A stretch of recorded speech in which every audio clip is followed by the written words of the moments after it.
Now, militants are still holding more than half the hostages in secret locations across Gaza.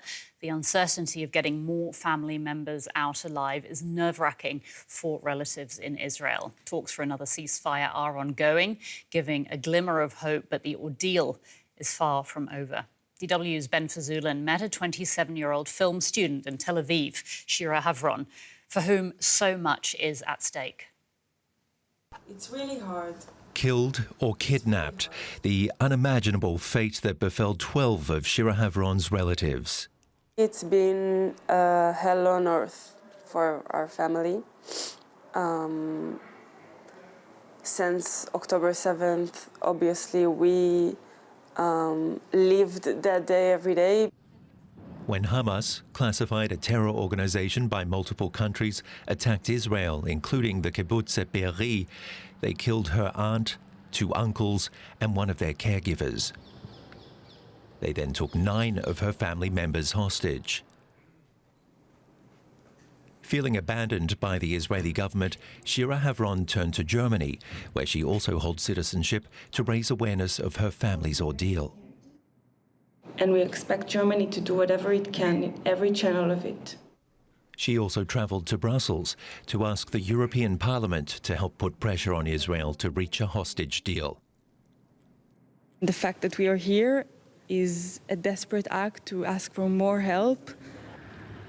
8 of Shira's family, the women and children, were released during the pause in fighting deal of late November. It was a miracle to see the people coming back from like hell, you know, almost. It was amazing, it was exciting, it was moving, it was unbelievable.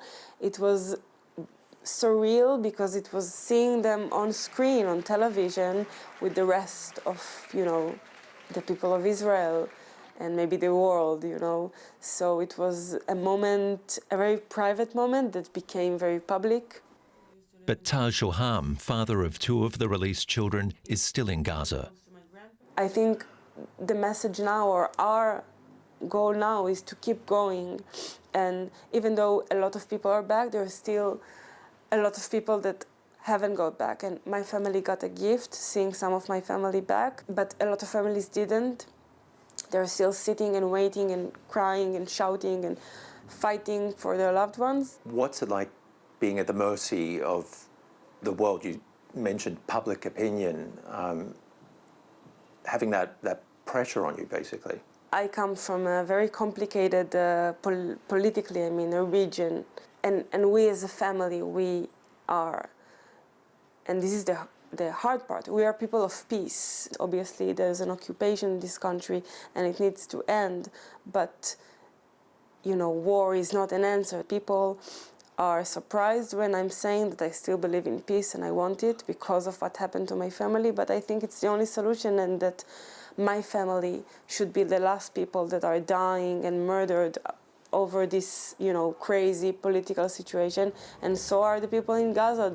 I identify with the pain, you know, I see big families with so many names like erased and crossed, and it reminds me of my family, because we have so many victims as well.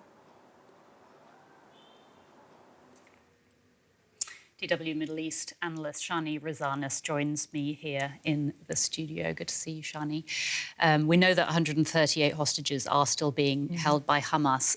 Does the Israeli government have a plan to get them back? Well, if you ask Israeli officials, it's clear to them that only through pressure on the Hamas via military operation, they managed to get the previous deal, and that's a plan for getting more hostages out. They feel that they need to push strong in Gaza, mostly now in Khan Younis, in the south of Gaza, where the leaders of Hamas's families are from. We're not sure they're still in the Gaza Strip themselves, but they're from originally, so the symbol behind that is for them.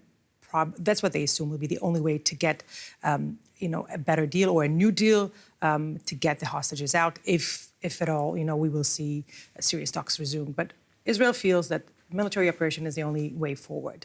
And this military operation is obviously continuing now in the southern Gaza Strip. Is there a sense amongst Israelis that this strategy is putting the lives of the hostages in danger and even more danger? Yes, there's growing concern for the well-being of those hostages. We hear now, after the release of over several hundred, dozens, we hear horrible stories of the conditions they were held in, the danger that they were exposed to due to Israel operation in the Gaza Strip. Many of them tell about hearing the bombs, being exposed to, first of all, they had to move constantly on the run, trying to save their lives from the bombings, but also damages that are occurring. You know, when you're sitting in a tunnel and the building above you is collapsing on your head, of course, that also might have an effect on those hostages. So there is a growing concern of how the Israeli operation is affecting the hostages held in Gaza.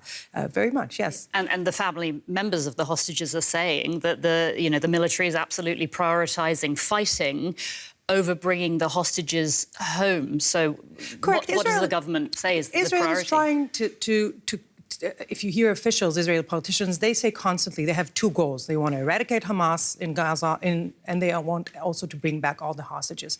What we're seeing that the families are saying, especially now after we hear more and more testimonies of people who were in Gaza, held hostages, they're saying these two do not work hand in hand. We either bring back the hostages right now, because these people have very limited time, the conditions are very dire, and then we take care of Hamas later.